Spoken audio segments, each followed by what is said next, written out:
가지고 저를 주목하지 마시고, 물론 저를 보고 있긴 하지만 지금 이 자리 공간 안에 운행하고 계시는 하나님을 사모하는 마음으로 오늘 이 시간 귀한 은혜를 나눠보려고 합니다.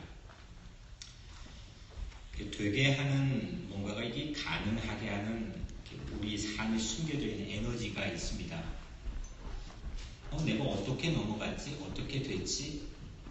하는데 이게 가능케 하는 뭔가 이렇게 남다른 에너지들이 있습니다. 그런데 반면에 될 것 같은데 막아버리고 단절시키고 꺾어버리는 안 되게 하는 주범들도 있습니다. 세상을 이렇게 쭉 보면 상당히 이 주범이 널리 퍼져 있는데 갈등입니다. 갈등. 내면의 갈등이 있을 수도 있고 우리 가정의 갈등이 있을 수도 있고 이건 보이지 않는 겁니다. 특별히 문서에 써가지고 캐시밸리로 이거를 내가 써먹고 안 써먹고 할 수 있는 게 아닙니다. 보이지 않는 겁니다. 그런데 결정타입니다. 이게 있으면 될 것도 잘 되지 않습니다. 국가 간의 갈등으로 인해 또 지역 공동체 간의 갈등으로 인해 교회 안에서도 마찬가지죠. 이곳저곳에 지금 여러분들의 마음에도 이 갈등이라고 하는 게 우리를 갉아먹고 우리의 에너지를 누수시켜버리는 매우 결정적인 역할을 아주 많이 하는 것 같습니다. 아름다운 상상을 하고 싶은데 그 상상도 확 뺏어가버리는 것, 갈등이죠. 성경 중에 가장 작은 책, 구약은 오바댜, 신약은 물론 요한 1, 2서, 3서가 있지만 각 책을 그 하나로 묶으면 유다서,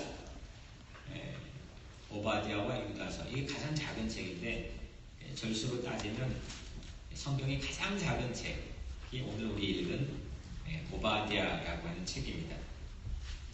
이 오바댜서는 갈등을 어떻게 해소할 거냐, 갈등 해소 못하는 것에 대한 분명한 평가와 갈등 해소하는 것에 대한 가이드라인의 지침을 담고 있는 따뜻한 책입니다. 오바댜 안에 그런 갈등이 뭐냐? 아주 오랜 기간 동안 이스라엘이라고 하는 국가와 에돔이라고 하는 국가가 있는데 이 둘 사이의 견원지간입니다. 아주 오래됐습니다. 서로 으르렁거립니다. 보기만 해도 불편합니다.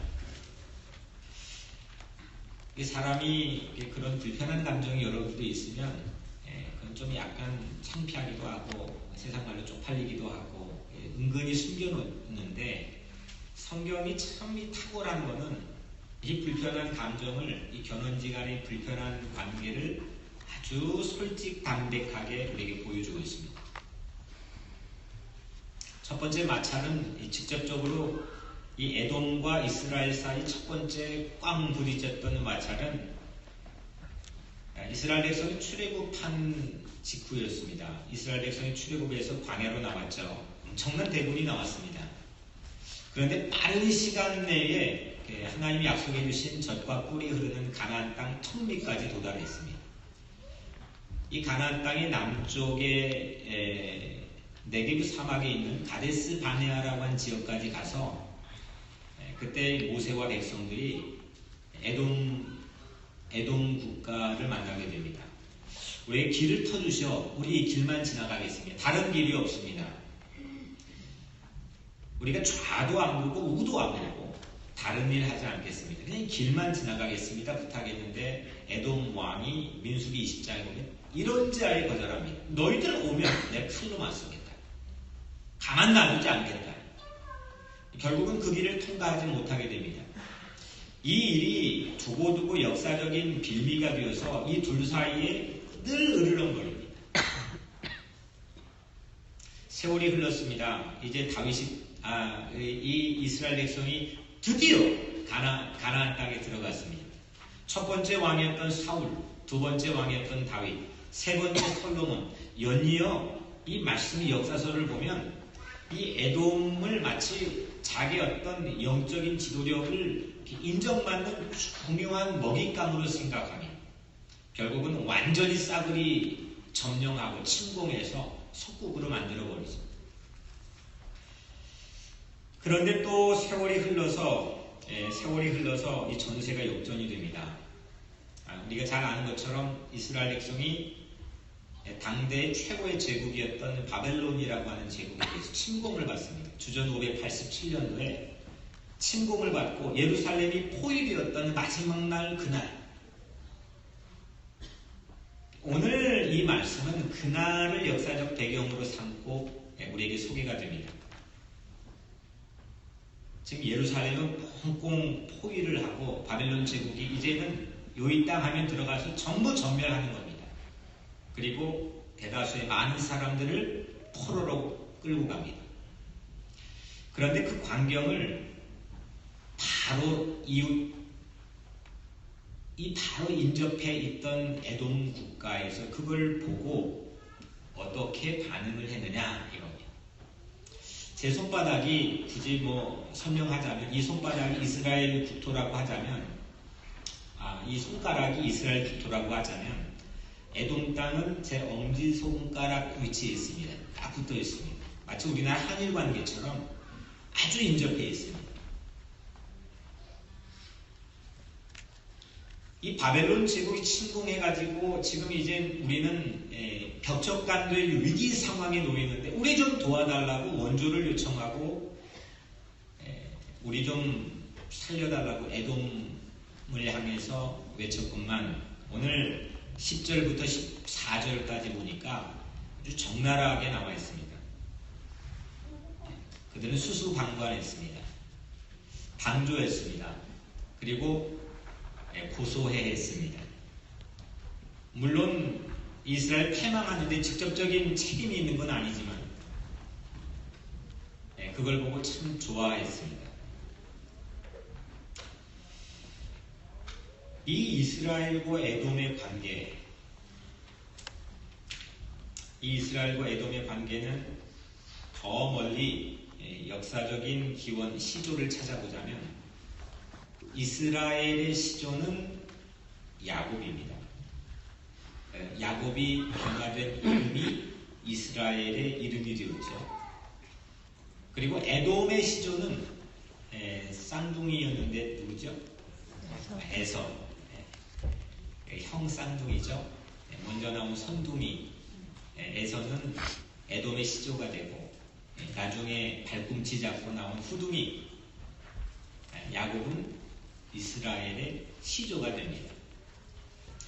성경에 보면 이게 엄마가 뱃속에서부터 태기를 아주 몹시 심하게 느껴서 오죽하면 하소연을 합니다. 그때 하나님께서 네 백성의 두 국가가 싸우고 있다, 이렇게 말씀하시죠. 뱃속에서부터 싸웠습니다. 나와서도 싸웠습니다. 평생 싸웠습니다. 여러분들 아는 대표적인 사건, 이제 형 저도 이 쌍둥이를 내가 낳은 건 아니죠. 낳는 거를 봤지만 1분 차이에 하나 꺼내고 first 1분 있다가 꺼내고 second, that's it. 아주 짧은 시간인데 둘째가 되는 게 참 억울도 하겠다라는 생각도 합니다. 그런 심리였는지는 모르겠지만 늘 호시탐탐 이 동생인 야곱은 형의 것을 갖고 싶어 했습니다. 특별히 형이 장자로서 가지게 되는 여러 가지의 권리를 늘 부러워했습니다. 그래서 형의 장자권을 뭘로 빼앗죠? 팥죽. 이스라엘 땅에 팥죽이 있는지는 모르겠지만 성경에 붉은 죽으로 되어 있어서 에돔이라고 하는 히브리어 뜻이 붓다라는 겁니다. 그래서 그때 그 붉은 그 죽, 장자권을 빼앗겼던 그 참 치욕스러운 어떤 에서의 삶의 기가 막힌 운명을 담아서 그 후대의 후손들이 나라 이름을 에돔이라고 지었습니다. 그리고 이스라엘은 좀 전에 말씀드렸던 것처럼 야곱이 야복 강가에서 이름이 바뀌죠. 계명을 하는데 이스라엘로 이름이 바뀌어집니다. 그런데 이 이스라엘과 에돔은 그 야곱과 에서 이후에 그 다음 세대 후대부터 두 나라로 갈라지게 되지요. 한 뱃속에서 시작한 운명인데, 한 태에서 난 생명들인데, 이 시작한 갈등이 1000년이 넘도록 해소가 되지 않습니다. 서로를 괴롭힙니다. 엎치락 뒤치락 그 괴롭히는 잔상들이 성경에 그대로 묻어 있습니다. 이 치명적일 때도 있었습니다. 모욕적일 때도 있었습니다. 국가의 뻗어나가는 번영과 운명을 가로막는 매우 절대적인 주범으로 성경이 주목하기도 합니다. 그걸 오늘 오바댜는 놓치지 않고 그 포인트를 잡아서 이스라엘이 망해갔던 그 순간을 빗대어서 오늘 우리에게 말씀해 줍니다. 사실 이 이스라엘이 바벨론에게 패망했다. 그 전에 숱한 예언자들이 경고했습니다. 왜 그랬는지 밝혔습니다. 이후의 역사적 평가의 성경 안에서도 수없이 이야기했습니다. 그런데 에돔은 직접적인 책임은 있지 않습니다. 에돔이 하지 않았습니다. 에돔이 가서 펀치를 날리지 않았습니다. 하지만 에돔은 형제의 패망 앞에서 수수방관했습니다. 가만 놔둬도 무너지는 판인데 그걸 고소해야 했습니다. 이에 대해서 하나님께서 어떤 판단을 하시는지 아주 예민하게 귀 기울여서 우리에게 그 장면을 마치 생방송처럼 보여준 사람이 오바댜입니다. 하나님은 어떻게 이에 대해서 판단했나? 하나님 판단은 참 예상 밖으로 냉엄했습니다. 형제인데도 어찌 수수방관할 수 있느냐? 추궁합니다. 그래서 오바댜라는 이 책은 마치 검사가 이래서 당신은 죄를 지었다라고 기소하는 고발장과 같습니다. 10절부터 14절까지 에돔이 고소당해야 되는 분명한 이유를 적시하고 있습니다. 근데 저는 이 부분을 참 읽으면서 사실 성경을 읽는 그대로 그냥 그대로 읽으면 물론 좋겠지만 세상 사는 게 그렇게 만만치가 않거든요. 여러분들 사는 세상의 시대를 읽는 게 사실 그렇게 호락호락하진 않거든요. 생각해 봤습니다. 하나님의 법정 심리, 하나님의 법적인 기준, 헤아리기가 참 난망했습니다. 왜냐하면 이런 케이스도 기소가 되나? 직접적으로 가서 같이 연합군을 형성하는 것도 아니고 그냥 그걸 강 건너 불구경하듯 바라보면서 에이 왜 그랬어? 그쪽 가지 말라 했더니 너희들 우리에게 어떻게 했지? 이런 심산을 가지고 그냥 고소해 하면서 수수방관했습니다. 근데 마음에만 있는 생각이고 저들의 행동으로 표현되지 않았는데 이걸 가지고 기소가 되나? 물론 세상은 마음에 있는 것만 끄집어 가지고 기소할 수 없습니다. 분명히 거기에 대한 증거와 증인이 있어야 됩니다. 왜냐하면 세상 검사의 실력들이 그 정도밖에 되지 않기 때문입니다. 마음까지 읽어내가지고 그거를 참작해가지고 그거를 법적인 심리의 기준으로 삼아서 그걸 내밀 수 있는 검사의 실력은 세상에 없습니다. 그런데 하나님께서는 마음에 있는 악함을 소상하게 드러내어 추궁하고 있습니다. 왜 그러느냐? 이게 하나님이 다스리는 나라에 합당하지 않는 마음이기 때문입니다. 이러면 그 공동체가 유지가 되기가 불가능합니다. 하나님 나라는 하나님 생리와 하나님 마음과 그래서 하나님 마음으로 이루어진 법 질서로 세워져야 그 공동체 울타리는 유지가 되기 때문입니다. 여러분들 잘 기억하시죠? 오래전에 약복강이라고 하는 이 요단강의 작은 지류에 약복강 아시죠? 거기에서 야곱이 밤새 씨름을 했습니다. 하나님의 사람과. 왜 씨름했지요? 왜 씨름했어요? 축복권을 축복하지 않아서. 네, 왜 씨름했습니까? 씨름을 잘해서? 왜 했어요? 지금 내가 귀향을 하고 싶은데 지금 나에게 지금 다가오고 있다고 하는 전가를 받은 바에 의하면 형 에서가 이를 바득바득 깔고 최고의 병사 400명을 이끌고 말을 타고 나를 향해서 오고 있다는 소식을 들었습니다. 무서웠습니다. 불안했습니다. 쫄렸습니다. 두려웠습니다. 그래서 약복강가에서 더 이상 한 발자국도 나갈 수가 없었습니다. 그게 거기가 야곱의 보더라인, 경계선이었습니다. 한계였습니다. 자기의 품성으로 만들어진 과거의 살리건 뭐 어쨌든 이유가 어쨌든 그 경계를 더 이상 넘어갈 수가 없었습니다. 그래서 그날 밤 약복강에서 밤을 샜습니다. 밤을 새다가 하나님의 사람과 씨름을 했습니다. 씨름을 하다가 환도뼈가 부러졌죠.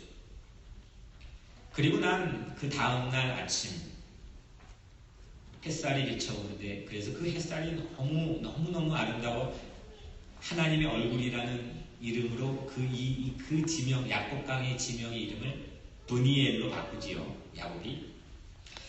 그때 그 찰나에 창세기 33장 4절에 보면 에서가 달려와서 그를 맞이하여 안고 목을 어긋맞춰 그와 입맞추고 서로 운이라 했습니다. 성경에 몇 안 되는 참 이게 드라마로 만들면 정말 오페라로 만들어도 참 감동적인 장면이다라는 클라이막스예요. 한 인생이 내가 기준이 되어서 그냥 내가 밟는 땅이 길이 되는 거죠. 자신만만하게 걸어왔던 이 야곱입니다. 어떤 내 앞에 장애가 와도 굴하지 않고 20년 동안 외삼촌 라반의 집에서 땀 흘려 최선을 다해 노력해서 얻은 부와 가족들이 있었습니다. 안 될 게 없는 사람이었습니다. 그런데 그에겐 두려움이 예기치 않게 자기 발자국을 한 발자국도 못 가게 만들었습니다. 삶의 순간이라는 건 그렇게 장담하기가 어렵다는 겁니다. 내 힘으로 다 될 것 같지만 한치 앞에 내 발자국을 한 발자국도 못 내딛는 그런 삶의 순간들이 사실 우리 삶의 시시각각 우리에게 도전해 옵니다. 근데 그날 밤을 보내고 그 두려움의 대상이었던 형이 에서가 나에게 와서 나를 맞이하여 안고 허그해주고 목을 어긋맞추고 입을 맞추고 울었다 했습니다. 아니 정말 정반대의 이게 시나리오가 펼쳐지는데 야곱이 얼마나 황당하면서도 얼마나 감동했겠습니까? 그런 때가 있었습니다. 그런 삶의 순간, 감동적인 순간이 야곱과 에서 사이에 있었습니다. 에서가 야곱을 포옹한 그날, 에서가 야곱을 확 뛰어나져 버린 그날은 야곱 이름이 이스라엘로 개명되고 맞이한 첫날입니다. 그러니까 이스라엘 국가가 이제 처음 이 땅에 그 이름이 존재를 드러내는 첫날입니다. 그런데 에서의 후손인 에돔은 이스라엘과 자기 시조가 처음 나누었던 그 첫날에 대한 기억을 까마득하게 잊었습니다. 포용하지 못했습니다. 형제의 후손이 잡혀가는데 도와주지 못했습니다. 오래간만에 내 강자가 되고 내가 도와줄 찬스가 되어서 손을 내밀 만한 그 여유가 나에게 기회로 주어졌는데 활용하지 못했습니다. 근데 성경의 평가, 하나님 평가가 포용하지 못하는 결과가 생각보다는 참혹했습니다. 물론 전 에서의 입장도 충분히 이해가 됩니다. 야곱은 딱히 뭐라 말하기 힘들지만 너 이거 잘못했잖아 라고 딱히 말하기 힘들지만 여하튼 호감형이 아닙니다. 야곱의 이름도 deceiver, 속이는 자, 그런 뜻을 가지고 있습니다. 여러분들 복을, blessing을 욕심낸다는 게 뭐 그토록 탄핵받을 일은 아니지 않습니까? 축복받고 싶다는데 그게 뭐 그렇게 나쁜 일은 아니지 않습니까? 이게 에서 세워놓고 야곱 세워놓고 이게 칸막이 해놓고 에서 얘기 들어보고 야곱 얘기 들어보고 분명히 야곱도 나름대로 분명한 타당한 이유가 있을 겁니다. 그런데 그래도 이 에서 입장에서 보면 야곱 같은 꼴불견, 정말 비호감, 자기 위해서는 교묘한 속임으로 무슨 일도 마다하지 않는 최선을 다하는 그런 사람 앞에 혹시 여러분들이라면 어떻게 서고 있습니까? 늘 내 맘에 알듯 모를 듯 불편함을 주고 때론 불이익도 주고 때론 억울하게도 만드는 야곱의 유형, 그런 가시같은 이유, 그 앞에 서는 것은 우리 삶의 매우 큰 숙제입니다. 지금 우리 조국에 있는 남한과 북한의 70년 넘게 해결하지 못한 이 견원지간의 이 관계, 아니 한참 그 젊은이들이 가서 뭐 그거를 남성답게 기계를 기른다는 명목으로 이데올로기를 만들어서 왜 총을 들고 사람 죽이는 훈련을 우리 인생 가운데 마치 꼭 해야만 되는 일처럼 우린 그렇게 왜 살아야 됩니까? 왜 누구를 미워하지 않으면 내 생존이 위협받는 것처럼 그런 사상을 우리는 강요받아야 됩니다. 뭔가는 이게 하나님의 질서와 하나님 믿는 사람이라면 뭔가는 이건 당연치 않는 상식을 마치 비상식을 상식처럼 주입받고 있는 그런 조국의 DNA를 우리는 가지고 태어날 때부터 그렇게 태어납니다.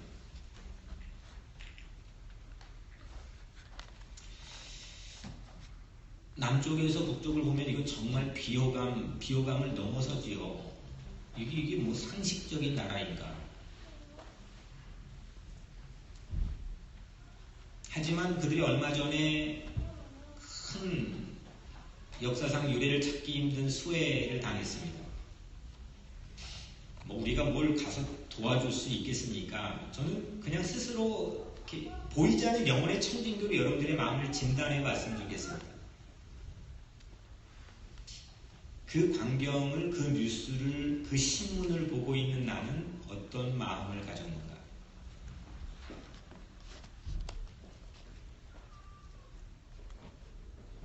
그 마음으로 나는 내 이웃들을, 내 주변에 있는 이웃들을 어떻게 대하고 있는가? 저도 이상히 야릇하게 풀리지 않는 제 삶의 숙제들이 제 마음속에 사실은 있습니다. 이게 어린 시절에 고아원에 살아서 이게 두드러 맞고 막 그래서 마음에 상처가 있어서 그런지 모르는데 이 집안에 저희도 쌍둥이 있고 아들 넷이 있으니까 이 보통 시끄러운 게 아닙니다. 이게 바깥에서는 참 젠틀한데 집에서는 난립니다. 저도 모르게 소리를 야! 하고 크게 지를 때가 있습니다.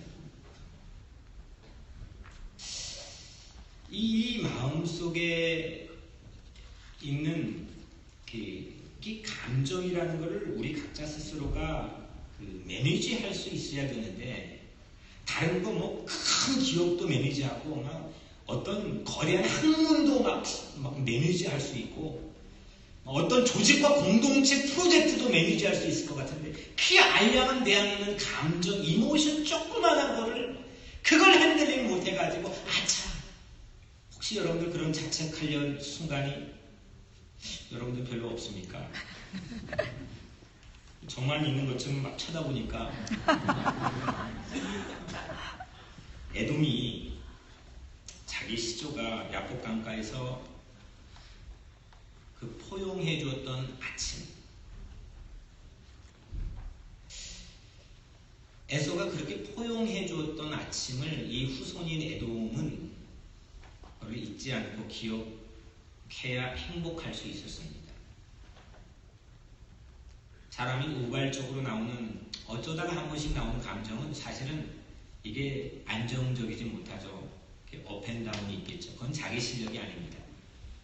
온유하다고 하는 것, 사람을 사랑으로 포용하고 섬기고 배려하고 관용을 베풀 수 있다니, 우리 삶에 꼬박꼬박 쌓여져 있는 어느 순간 어떤 상황에서도 튕겨져 나올 수 있는, 북이 뭘 만들든 뭘 하든 내 형제가 아팠다면 두 팔 걷어붙고 가서 내가 그래 어떻게 할까, 기도해 줄까, 뭘 할까 위로해 주지 못할 망정, 예수님 믿는다는 사람들이 예수님은 어떤 모습을 믿는 건지 저는 참 의아합니다. 예수님이 가늠하다 현장에 잡혀온 현장범에게 너 왜 그랬어? 어떻게 그랬어? 넌 뭘 만들었던 거야? 네 삶에서 뭘 이루었던 거야? 언제 추궁한 적이 있습니까? 그 사랑, 그 은혜로 구원받고 그 용서함에 놀라운 체험을 했다고 하는 우리 예수 믿는 사람들은 어떤 근거로 내 주변에 있는 이웃들, 특별히 가시같은 이웃들을 우리는 바라보며 살고 있습니까? 오늘 말씀을 준비하면서 참 많이 자책했습니다. 내가 어떤 사랑을 받았는데,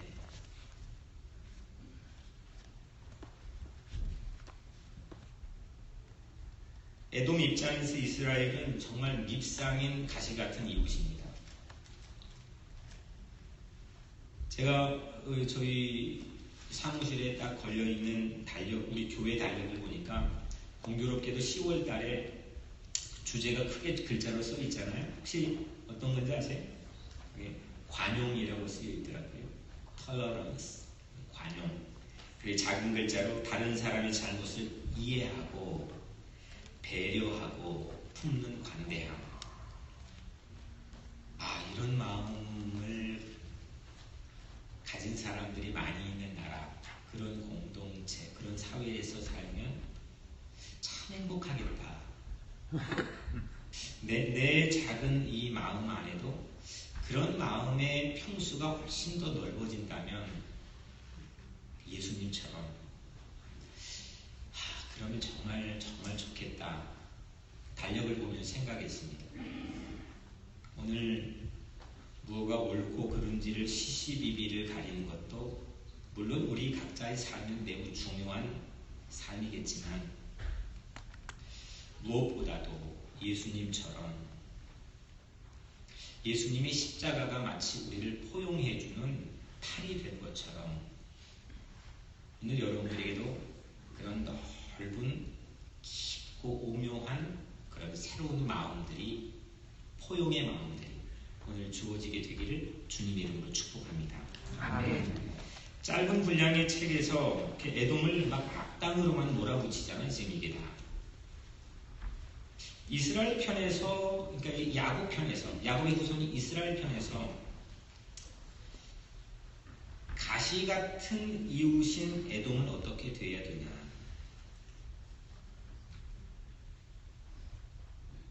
이제는 아까는 에돔 편에서 이스라엘 사람들을 어떻게 대해야 되느냐 한다면, 이스라엘 편, 오늘 성경은 상당히 침묵하는 것처럼 보이지만 이 마지막 한 절 21절에 아주 오바댜의 오바마라고 할 거예요. 오바댜의 백미가 이 마지막 절에 숨겨져 있더라고요. 구원받은 자들이 시온 산에 올라와서 에서의 산을 심판하리니 나라가 여호와께 속하리라. 이 까딱 한글 성경 잘못 읽고 이거 참 이게 오해하기가 쉽더라고요. 에서의 산에 들어가서 이제 포로로 끌려갔던 이 사람들이 귀환한 후에 그 철천지 원수 같은 내가 당하는 고통을 보고 시인한나 고소해하며 웃었던 그 에서의 산에 들어가서 심판하리니 라고 되어 있지만 그 샤밧라고 하는 이 말은 영어로 하면 govern, 다스린다는 겁니다. 다스린다, 통치한다. 하나님에게 속한 나라로 정의가 강물처럼 흐르는 나라로 이걸 보복으로 또 안갚음해가지고 폭력의 악순환이 반복되어지는 그런 걸로 내가 반응하지 않고 내가 에서의 산에 들어가서 하나님의 정의로 하나님의 나라로 다스릴 것. 이게 하나님께서 주시는 마지막 절의 피날레입니다. 이스라엘의 몫은 받은 대로 갚아주는 안갚음이거나 폭력의 악순환을 이어가는 것이 아니었습니다. 이스라엘 할 일은 이제 돌아온 다음에 다시 얼굴 마주대고 보면 할 일은 하나님의 정의를 시행하는 것입니다. 시온산에 이게 메시지란 성경 번역한 미국 성경에 번역한 부분을 제가 읽어드리면 시온산에 구원받은 남은 자들이 에서의 산에 들어가 정의롭고 공정하게 다스릴 것이다. 하나님의 나라를 높이는 통치를 펼칠 것이다. 여러분들 이스라엘은 놀라운 사건이 벌어졌습니다. 자신을 새로운 맥락에서 보게 됩니다. 이 사건이 있어야 됩니다.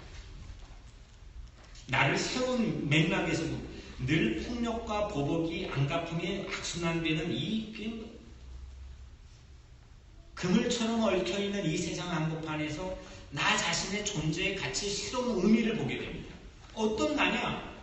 하나님 나라에서 자신을 보는 겁니다. 세상 나라에서 자기를 보면 이건 또 한판 붙어 싸워야 되는 거지만 하나님의 정의가 하나님의 의가 다스리는 통치하는 그 하나님의 나라에서 있는 시민으로 나를 보는 겁니다. 그리고 내가 그럼 뭐 해야 되느냐?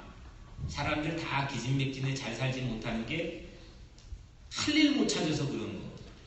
내가 왜 사는지 몰라서 그러는 거거든요. 할 일을 보이고 내가 살아야 될 이유를 아는 사람들은요, 바득바득 이런 눈에 불을 켜고 살아갑니다. 이 사람들이 귀환해가지고 돌아온 다음에 새롭게 할 일을 발견하는데 그게 뭐냐? 하나님의 통치를 나타내자. 하나님의 통치를 우리 백성을 통해서 나를 통해서 이 땅에 나타내자. 미미하지만 이 마지막 절 한 절은 새로운 미래를 밝혀주는 서광처럼 제 눈에 비춰졌습니다. 이런 거구나. 하나님의 역사는 이렇게 반전을 시켜주는 멋이 있구나. 여러분들 크리스찬의 원수는 멀리 있지 않습니다. 가까이에 있습니다. 아주 가까이에 있고 나를 인정해주지 않거나 나의 약한 부분을 자주 건드리는 가족이나 친척이나 직장의 상사 아니면 교우들 가운데 있을 수도 있습니다. 하나님께서 이렇게 힘든 이웃을 우리에게 주시는 이유가 뭘까요? 왜 줬을까요? 퍽퍽해 죽겠는데 아직도 우리 안에 변화되지 못한 나의 기질과 교만이 남아있어서입니다. 그래서 야곱에게 에서라는 인물은 정말 가시 같죠. 에서 없었으면 참 좋았을 텐데 왜 나만 태어나지? 근데 야곱에게 이 에서라는 인물은 야곱을 빚어가시는 토기장이 하나님의 손길이라고 저는 생각합니다. 야곱의 형 에서의 후손인 에돔 족속들은 이스라엘 백성들에게 늘 가시 같은 역할만 감당했지요. 근데 이 가시 같은 이웃이 우리에게 필요하다는 걸 느낄 때, 필요하구나. 킥오프하지 않고, 필요하구나. 이걸 느낄 때, 더 나아가 그들의 수고에 오히려 감사할 수 있을 때, 우리는 이 시험에 패스할 수 있게 됩니다. 그때부터 에돔 사람들은 우리의 친구가 될 가능성도 많이 있습니다. 야곱은 자기 명예를 위해 살았습니다. 자기의 레퓨테이션을 쌓는데 자기의 삶을 걸었습니다. 그래서 늘 경쟁하고 싸우고 그랬습니다. 그래서 야곱 주변을 가만히 보십시오. 언제나 야곱 주변에는 라이벌이 있습니다. 형도 라이벌이고 아버지도 라이벌이고 외삼촌 라반도 라이벌이 되고 맨 처음에 그렇게 좋았던 관계가 라이벌이 되고 심지어는 자기의 그 얻는 아내를 얻는 과정의 여인들도 라이벌이 되고 늘 이게 급하고 딱히 뭐라고 꼬집어가지고 뭐가 잘못됐다는 말하기 힘든 사람이지만 자기 명예만을 위해서 기준으로 삼고 살아왔던 이 야곱은 늘 인생 주변에 라이벌만 있었습니다. 그런데 야복강에서 내 중심적인 축인 환도뼈가 부러지고 싸움을 한 그날 밤, 그 이후로 진정 야곱은 이스라엘로 변화되어 형제를 라이벌로 보지 않았습니다. 그 이후 이스라엘 이름이 개명되었고 포용할 수 있는 에서가 눈에 보이기 시작했죠. 야곱이 이스라엘 된 것은 결국 에서 때문 아니었겠습니까? 아니면 야곱으로만 삼았겠죠. 야복강이 없었다. 에서 붙들고 야복강에서 기도하는 밤이 있었기 때문에 야곱은 이스라엘이라는 새로운 인물로 환골탈퇴할 수 있었습니다. 오늘 내 삶 주변에 가시 같은 이웃이 있다면 우리 남한 대한민국 조국의 정말 미치광이처럼 사상에 쩌들어서 가난한 인민들의 삶의 형편을 보지 않고 신앙의 자유를 억압하는 저 북쪽을 그 가시 같은 내 혈육이지만 그걸 붙들고 기도하는 야복강이 우리 민족에게 있다고 한다면, 우리 크리스찬에게 있다고 한다면 저는 우리 민족의 미래의 서광이 밝다고 확신합니다. 아멘. 남은 북을 껴안고 기도하며 포용할 때 남한조차도 행복한 조국이 되는 길이 열리는 겁니다. 이런 의미에서 이스라엘에게 야곱에게 에서는 소중한 선물이고 자기를 성숙하게 성장시킬 수 있는 가장 결정적인 양식이자 비타민입니다. 나그네 외투를 벗길 수 있는 것은 매서운 바람이 아닙니다. 따사로운 햇살을 감싸줄 때 나그네 옷이 벗겨졌습니다. 우리에겐 다 가까이 하기엔 너무 먼 당신, 특별히 가까이 있는 사람이 늘 내 마음에 속을 썩입니다. 하지만 가시 같은 이웃과 가족이 있더라도 오늘 이 시간 포용할 수 있는 새 마음의 결단이 있기를 주의 이름으로 축원합니다. 아멘. 마지막 하나만 얘기하겠습니다. 프랑스 남부의 작은 농촌에 제가 이제 영국에 공부할 때 그 가족들을 데리고 제 평생의 기억에 남을 만한 그 방문했던 장소가 프랑스 떼제 저 남동부에 있는 작은 농촌에 있는 떼제 공동체입니다. 여기는 한 주간 단위로 진행되는 프로그램이 연중 또 수 없는 세월 동안 진행이 됩니다. 주일 저녁에 수천 명의 청년들이 입회를 합니다. 그리고 주일 오전에 끝이 납니다. 매 주일마다 최하 미니멈 3,000명에서 요즘 내 기록을 보니까 7,000명까지 3,000명의 최첨 수 없는 청년들이 기타 메고 술병 들고 아주 터프한 이 다듬어지지 않은 야생마처럼 거기 떼제 들어옵니다. 가관입니다. 그런데 한 주일 동안 이 사람들이 전혀 다른 사람으로 변화가 됩니다. 콧물을 흘리며. 근데 참 신기한 거는 거기에서 저처럼 설교를 하거나 강론을 전혀 하지 않습니다. 어떤 교육도 세미나도 없습니다. 심지어는 기도도 이렇게 특별하게 기도하자 이런 것도 없습니다. 근데 그 안에만 그 도가니에 탁 넣으면 사람이 변화됩니다. 저는 그 한 주 있으면서 제가 느꼈던 걸 아직도 생생하게 기억하는 것은 그 창립자인 로제 수사의 영성이 그 땅바닥에 흐르고 있었습니다. 1940년 8월 세계 제2차 대전이 있던 그 복잡한 시대 한복판에서 25살이었던 아주 젊은 청년 로제 수사가 폐허가 되어버린 프랑스의 작은 마을 떼제에 홀로 와서 정착을 합니다. 이유는 꿈이 있었습니다. 어떤 꿈이냐? 제 북경의 평화학교를 향한 꿈처럼 세계 제2차 대전이 폐허가 되어버리고 수없는 사람들이 가스에 생명을 잃어가고 있는 그 한복판에서 화해를 어떻게 이루는, 화해를 살아가는 공동체를 세우는 꿈이었습니다. 아무도 주목해주지 않고 언론에 나오는 것도 아니었습니다. 관록이 있는 그런 사람도 아니었습니다. 25살 청년이 꿈을 가지고 들어갔습니다. 그런데 그가 들어가서 로제 수사가 당시 나치 독일을 피해서 도망친 피난민 유대인들 잡히면 죽습니다. 숨겨준 사람도 죽습니다.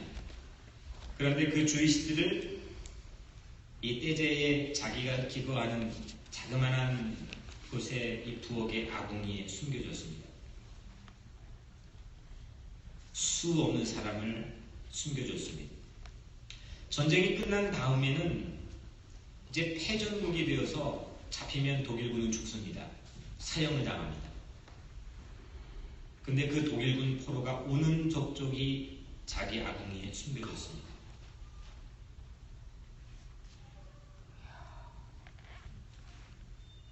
저는 이런 사랑을 하나님에게 받았습니다. 제가 아군이기 때문에 하나님이 저를 사랑한 게 아니고 제가 적군이었을 때도 하나님이 저를 사랑해 주었습니다. 로제 수사가 믿었던 하나님은 수 없는 청년 공동체에게 굳이 설교하지 않아도 한 주간 그 공동체에 흐르는 땅의 기운만 밟아도 삶을 변화시킬 수 있는 영성의 뿌리를 그곳에 담아놓았습니다. 적군도 아군도 모두 포용해주는 마음은 그리스도 십자가의 심볼입니다. 아멘. 그 기운이 거친 청년들을 포용해줬고 그들의 두꺼운 외투를 벗겨냈습니다. 포용은 너그러움입니다. 포용은 미움을 녹이는 그릇입니다. 포용은 살기를 누그러뜨리는 가장 강한 영적 무기입니다. 포용은 슬픔의 녹이 가득 찬 얼굴에도 웃음을 그려줍니다. 포용은 두려움을 평안으로 바꿔주는 마술사의 손과 같습니다. 예수 그리스도의 십자가는 우리를 포용해주는 하나님의 손입니다. 사랑하는 성도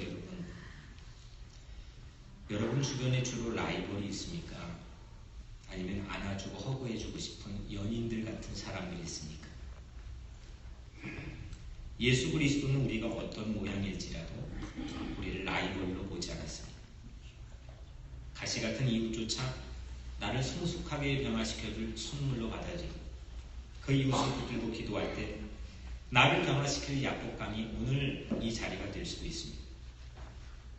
심지어 하나님도 가시 같은 좋은 가시 같은 여러분들을 붙들고 십자가 브랜드를 하나님이 만들었습니다. 여러분들은 어떤 브랜드를 가지고 사시겠습니까? 우리에게 주어져 있는 척박한 고난의 현실과 나를 괴롭히고 불편하게 만드는 사람들일지라도 그걸 품고 거기에 진주 같은 여러분들의 새로운 내일과 여러분들의 존재가 다시 태어나게 되기를 주님의 이름으로 간절히 축복합니다. 아멘. 기도하겠습니다. 은혜로우신 하나님 감사합니다. 좀 시간이 흘렀습니다. 하지만 주님이 우리에게 말씀해 주시는 시간입니다. 하나님에게 포용되어지고 안겨지는 이 따뜻한 기운과 이 놀라운 사랑을 세상에 나가서 그 느낌을 잊지 않게 하소서. 우리도 넉넉하게 포용할 수 있는 그런 사람으로 자라게 해 주옵소서. 예수 그리스도의 이름으로 간절히 기도드리옵나이다. 아멘. 다 함께 일어나서 찬송가 294장 찬양드리겠습니다.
은혜와 사랑과 인도하심이 오늘 하나님이 우리를 위해 사랑과 관용을 베푸신 것처럼 우리 북의 민족을, 우리 주변의 가시 같은 이웃을, 내 가족을, 그런 세상을, 그런 열방을 우리 가슴에 품고 포용하며 섬기기를 소망하는 사랑하는 모든 성도들 머리머리 위에 지금부터 영원토록 함께 하시기를 간절히 축원하옵나이다. 아멘. 하나님 아버지 정말로 감사합니다.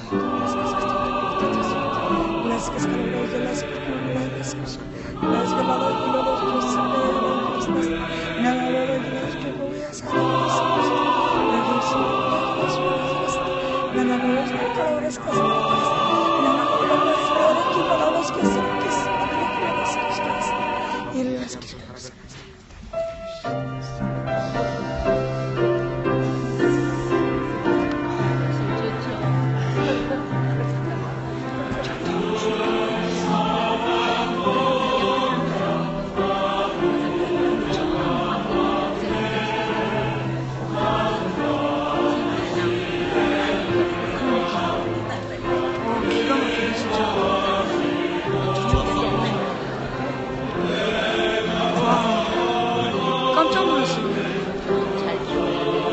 그러게요. 보통 분이 아니시네. 보통 사람이 아니에요.